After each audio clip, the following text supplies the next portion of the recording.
Muito boa noite para você. Agora 7h12, as polícias militar e rodoviária federal apreenderam agora há pouco mais de 500 quilos de pasta base de cocaína em Itumbiara, no sul do estado. Bruno Dourado está ao vivo no batalhão da PM, tem mais informações para a gente. Oi, Bruno, boa noite para você. Onde é que essa droga foi apreendida?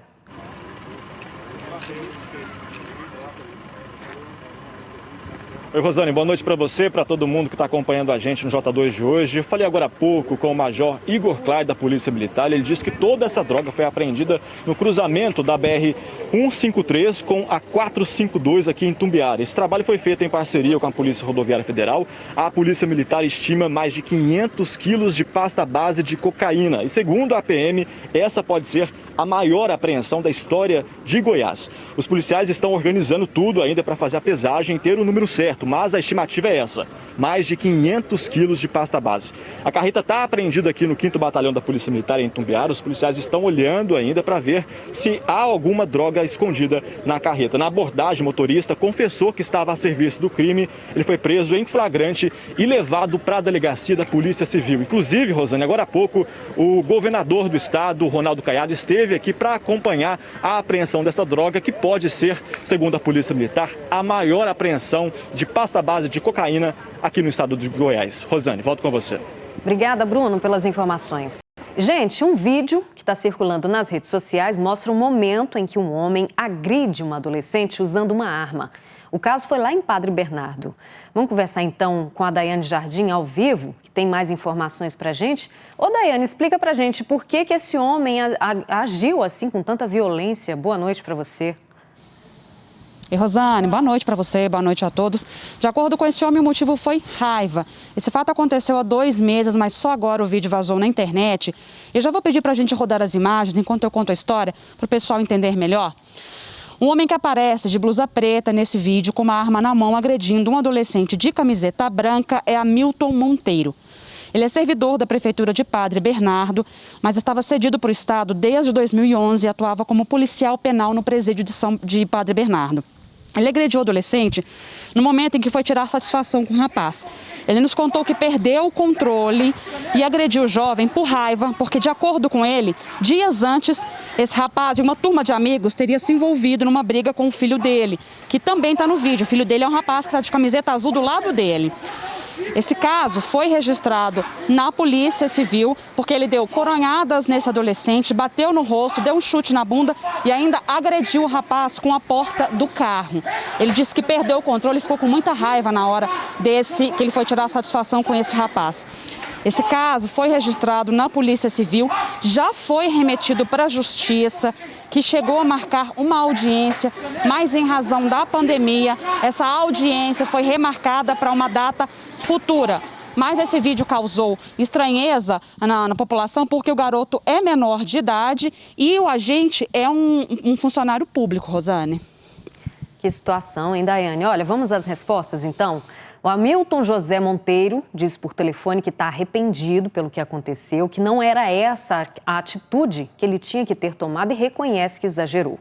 A DGAP diz que assim que concluídas as investigações, serão instaurados procedimentos administrativos que o servidor será afastado de suas funções ou devolvido à administração municipal. A Prefeitura de Padre Bernardo disse que repudia e censura todo ato de qualquer servidor que configure abuso de autoridade dentro ou fora do exercício de suas funções e que esse caso aí vai ser apurado.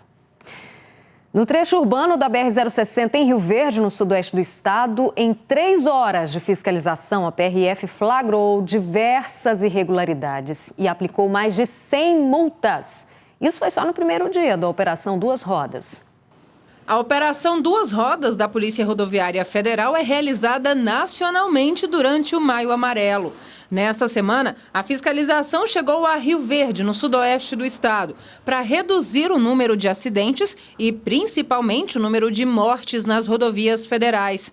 Os principais alvos da operação são os motociclistas. Então, a gente está intensificando a fiscalização sobre esse tipo de veículo aqui, visando coibir as infrações que aumentam o número de acidentes e a gravidade dos mesmos. Só no primeiro dia de operação, por um período de 3 horas, aqui na BR-060, mais de 100 multas foram aplicadas. Quase 50 motos acabaram apreendidas por estarem com alguma irregularidade.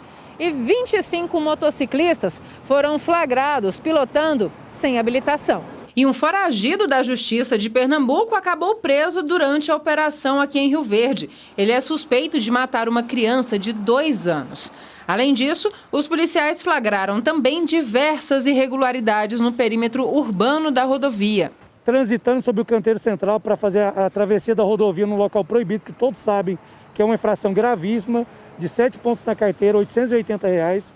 E aqui a gente percebeu que é uma ação bem comum. A operação segue intensificada em todo o estado até o fim do mês de maio. Gente, em Paranaiguara, o Ministério Público já está apurando a situação das 440 doses da AstraZeneca que ficaram algumas horas armazenadas na temperatura inadequada. O refrigerador que armazenava as vacinas superaqueceu. Vamos falar ao vivo então com o Eduardo Marins para saber mais informações dessa história toda? Oi, Edu, boa noite para você. E aí, como é que fica? Já tem o laudo de como é que estão essas doses, se elas ainda vão poder serem utilizadas ou não? Boa noite. E aí, rapaz? Oi, e aí? Oi, Rosane, boa noite para você, boa noite para todos. Pois é, tudo vai depender agora de uma análise do Instituto Nacional de Controle de Qualidade em Saúde. É este órgão que vai analisar se essas doses vão ou não poder ser usadas aí com a população, né? 440 doses da AstraZeneca estavam neste freezer que superaqueceu e por isso, né, elas ficaram numa temperatura que não é a indicada. O indicado é que elas fiquem entre 2 e 8 graus positivos. Assim que a prefeitura viu que isso estava errado, eles colocaram esse material em outro freezer. Inclusive, a gente tem uma palavrinha do vice-prefeito que comentou a situação. Vamos acompanhar. Solicitamos o técnico para vir fazer o reparo e nos passar o que pode ter acontecido. Infelizmente, até o momento, ele não compareceu porque mora na capital, né? Estamos aguardando ele, que segundo ele, até na sexta-feira estará aqui para estar fazendo o reparo e nos prestar esclarecimentos. Pois é, a gente viu aí então a posição do vice-prefeito, que também é secretário lá de saúde, e o Ministério Público, pessoal, também está acompanhando esta situação, viu? Por enquanto não é um inquérito, é uma apuração, e a promotora lá da cidade, ela inclusive já vai pedir documentos, inclusive não descarta a possibilidade de ouvir também servidores lá da prefeitura para entender o que aconteceu. A promotora quer saber se foi uma falha humana ou falha técnica, né, devido aí ao equipamento. Vamos acompanhar uma palavrinha dela também. Diante disso, qual é o objetivo do Ministério Público? É preservar o erário, preservar o dinheiro gasto com as vacinas e, sobretudo, preservar a saúde da população, para que a população seja realmente vacinada com uma vacina que tenha efeito e eficácia. Ainda segundo o Ministério Público, esse trabalho pode durar 90 dias, viu, Rosane? A gente segue acompanhando por aqui. Uma boa noite para você. Boa noite para você também, Edu. Obrigada pelas informações. Inclusive, em nota, o Ministério da Saúde diz que está apurando o caso. A Prefeitura de Paranaiguara diz que o problema não vai afetar a vacinação e que está atualmente imunizando o grupo de comorbidades. Ainda não tem um prazo de quando irá ficar pronto o laudo que vai definir se as 440 doses vão ou não poder ser usadas. A Polícia Civil de Rubiataba concluiu um inquérito que investigava pessoas que teriam se vacinado antes da hora. Depois de uma operação em abril, os investigadores indiciaram 5 pessoas. Segundo as investigações, quando Rubiataba começou a imunizar profissionais da saúde em fevereiro desse ano, 3 pessoas conseguiram furar a fila. Um enfermeiro que não atua na área, uma dona de casa e uma engenheira civil. Por terem vínculo com o responsável por um consultório odontológico, se declararam como auxiliar de serviços gerais e recepcionistas dessa clínica, respectivamente. Segundo a Polícia Civil, o dono de um consultório odontológico, que é parente das mulheres, e uma servidora da saúde também foram indiciados por terem ajudado nas fraudes. Os 5 vão responder por falsidade ideológica de documento particular. Os fura-filas de Rubiataba foram descobertos depois que o Ministério Público teve acesso a listas de vacinação repassadas pela Prefeitura. A Polícia Civil foi avisada e conseguiu provar as fraudes depois da Operação Falsa Modéstia. A ação policial cumpriu, no dia 16 de abril, 14 mandados de busca e apreensão e ouviu 16 pessoas. Caso essas pessoas sejam condenadas, elas podem ser apenadas aí com uma pena de reclusão de até 3 anos, além de multa. Desde ontem, nós tentamos uma resposta da Secretaria de Saúde de Rubiataba sobre esse assunto, mas ainda não tivemos retorno. Um menino de apenas 1 ano de idade morreu vítima de Covid-19 em Catalão. A informação foi confirmada há pouco pela Prefeitura da cidade. A criança estava internada no HDT em Goiânia. A Secretaria de Saúde está levantando mais informações sobre a família e as circunstâncias da morte do menino. Só nas últimas 24 horas, 4 mortes por Covid foram registradas em Catalão. E em Jataí, a fiscalização contra a Covid-19 registrou em 4 meses mais de 1.500 denúncias de aglomerações e perturbação do sossego público. Quase 100 multas foram aplicadas. No batalhão da Polícia Militar, salas estão cheias de aparelhos de som apreendidos. Muitas apreensões feitas durante abordagens a festas clandestinas. No último fim de semana, pelo menos 40 pessoas participavam de um luau na GO 050. A festa só terminou com a chegada da PM. Aqui em Jataí, as festas continuam proibidas pelo decreto que está valendo, com multa prevista de R$ 5.000 para o responsável pela casa e R$ 1.000 para cada convidado que estiver participando. Mas os valores não têm intimidado a população. De janeiro até agora foram registradas mais de 1.500 denúncias pela equipe de fiscalização. 99 pessoas foram multadas e 3 estabelecimentos comerciais interditados. Só notificações por falta de alvará ou perturbação da ordem foram 229. A contravenção penal de perturbação do sossego, ela não tem um horário e ela não exige notificação anterior à autuação, tá certo? Então, às vezes a gente ouve muito por aí, mas não são 10 horas da noite ainda. Então, bom ressaltar esse ponto, que não existe um horário e também não existe uma quantidade mínima de pessoas que estejam num local que seja necessário para se configurar aí a perturbação do sossego. Alto Paraíso, na região da Chapada dos Veadeiros, resolveu retomar medidas mais restritivas. Um novo decreto fala em toque de recolher. A medida foi tomada depois que a prefeitura teve informação de aglomerações na cidade e nos atrativos turísticos. O toque de recolher é das 11 da noite até às 5 da manhã. Está liberado somente quem estiver indo ou voltando do trabalho.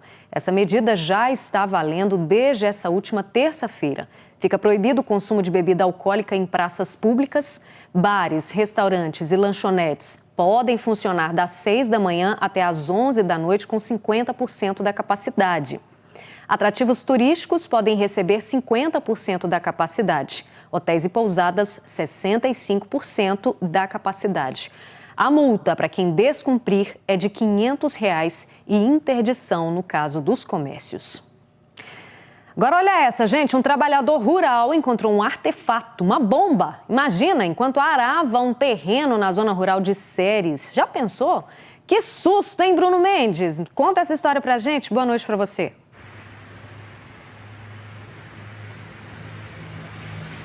Oi, Rosane, boa noite para você, boa noite para todo mundo. Imagina, tá ali revirando a terra e encontrar esse objeto.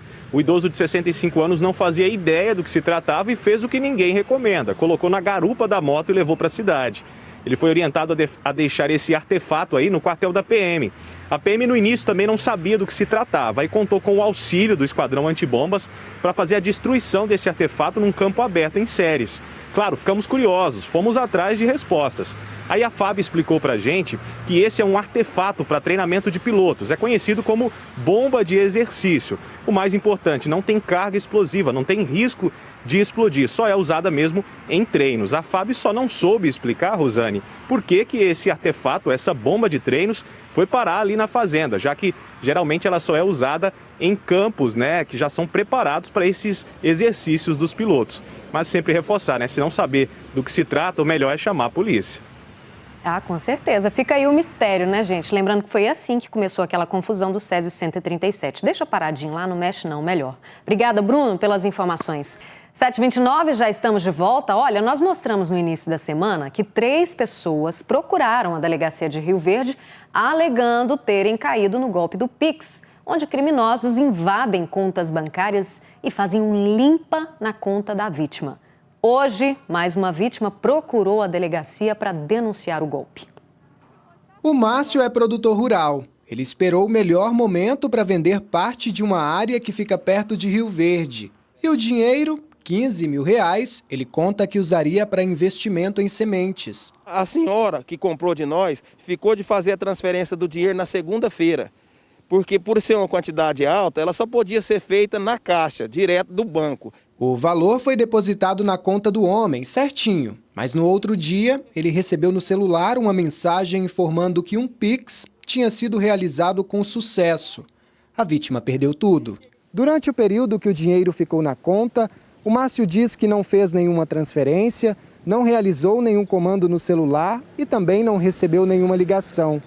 O caso dele é semelhante a outros 3 registrados na última semana aqui na delegacia de Rio Verde. O golpista tem utilizado, através de mensagens, envia links falsos com o ensejo de recadastrar o telefone, atualizar a conta bancária e, a partir de então, ele pode estar tendo acesso ao celular da vítima. Na segunda-feira, nós mostramos o caso de uma mulher que também foi vítima do mesmo golpe. Ela teve a conta invadida e perdeu R$5 mil. Uma pessoa que garantiu porque seu é horrível. E agora você se sente injustiçado e vem o banco falar que não pode fazer nada. Que você tem uma ligação. Os casos estão sendo investigados. O delegado orienta que as pessoas fiquem atentas a ligações, mensagens e links que são recebidos no celular. Desconfie, não clique. Se tem alguma pendência bancária, que procure pessoalmente a sua agência bancária, fale com o seu gerente de confiança.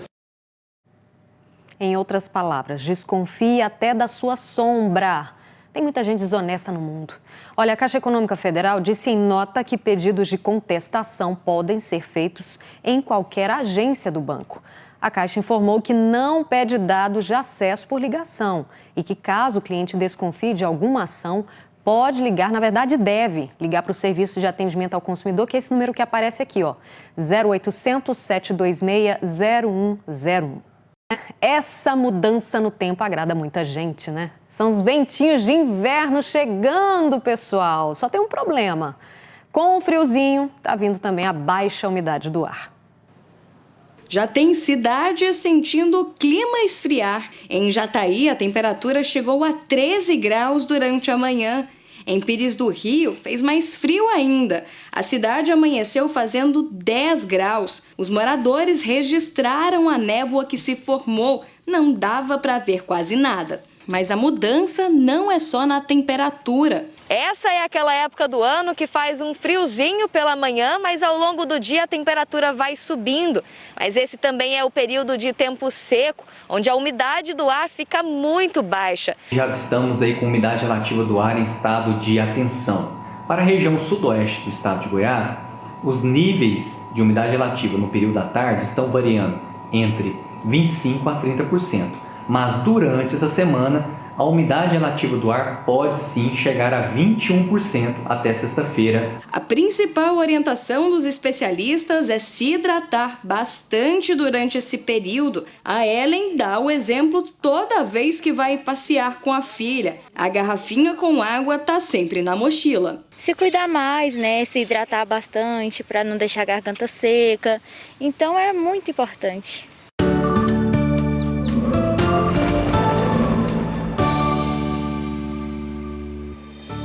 As regiões leste, sul e sudoeste registram temperatura mínima de 13 graus, mas à tarde fica mais quente no oeste goiano, onde faz calor de 35.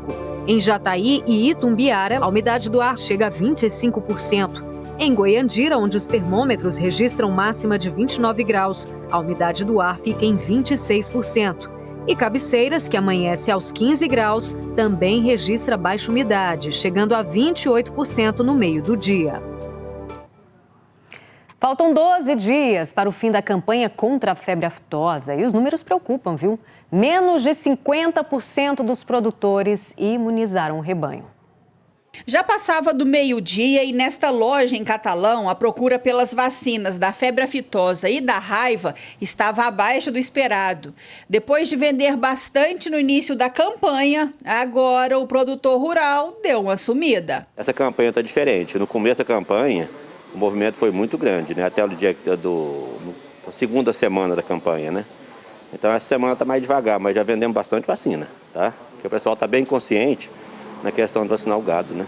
Mas essa é a realidade de todo o estado. Goiás tem cerca de 23 milhões de cabeças de gado e apenas 53% desses animais foram imunizados. A campanha termina daqui a 12 dias. O prazo para a compra de vacinas termina no dia 31 de maio, mas os produtores têm até o dia 8 de junho para entregar a documentação. Ultrapassamos aí 50%, que na verdade são aqueles que já vacinaram e já declararam, né? Então a gente acredita que quem já vacinou e ainda não declarou, a gente acredita que tem um número um pouco maior do que isso. Mas mesmo assim a gente lembra o produtor para não deixar para a última hora, tentar evitar aglomeração.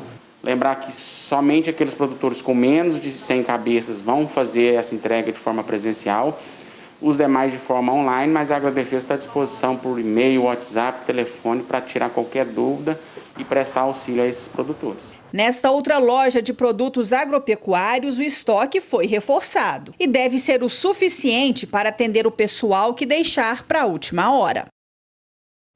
Olha, o produtor que tiver alguma dúvida pode procurar um escritório da Agrodefesa na sua cidade ou ligar para o telefone, esse que aparece na tela, 62 99657 8606. Esse é o telefone e também o WhatsApp da Agrodefesa. Pelo segundo ano seguido, a festa do Divino Espírito Santo de Lusiânia vai acontecer sem a tradicional folia de rua. Myron Otton está ao vivo na Igreja Matriz de Lusiânia, onde inclusive está sendo celebrada uma missa, né, Myron? Boa noite para você.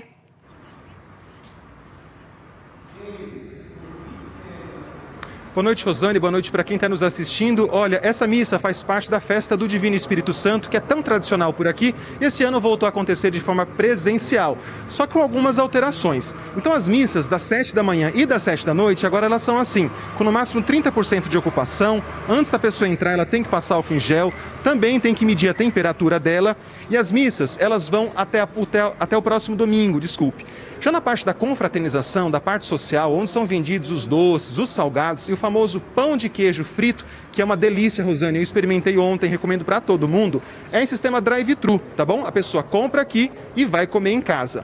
No lugar da folia de rua, vai acontecer uma carreata nessa sexta-feira agora, a partir das 4 da tarde, que vai sair aqui da porta da igreja, no centro de Lusiânia, e vai passar pelas principais ruas da cidade. Tudo isso, Rosane, todas essas adaptações, é para manter viva a tradição, a fé e a gente evitar a contaminação do coronavírus, né? Eu estava inclusive conversando com o padre e ele falou que uma das principais rezas desse ano é para que essa pandemia termine logo. Amém. Em nome de Jesus. Obrigada, Mário, pelas informações. Gente, a nossa imagem do dia é um flagrante de acidente registrado pela câmera de uma viatura da polícia lá em Anápolis. Olha só, repare que o motociclista segue pela direita e é surpreendido por outro que tenta fazer a conversão. A imagem mostra o momento exato em que os dois batem. Um deles acaba atingindo o muro. Eles ficaram feridos e foram encaminhados a uma unidade de saúde. Segundo o delegado Manuel Vanderick, menos de 1/3 desses tipos de acidentes são registrados. Atualmente, em Anápolis, 28 pessoas morreram com acidentes envolvidas em acidentes de trânsito. Agora 7h40, estou indo embora, amanhã eu tô de volta, tá? Um beijo, um cheiro pra vocês. Hoje a gente encerra com imagens lá de Rio Verde. Tchau!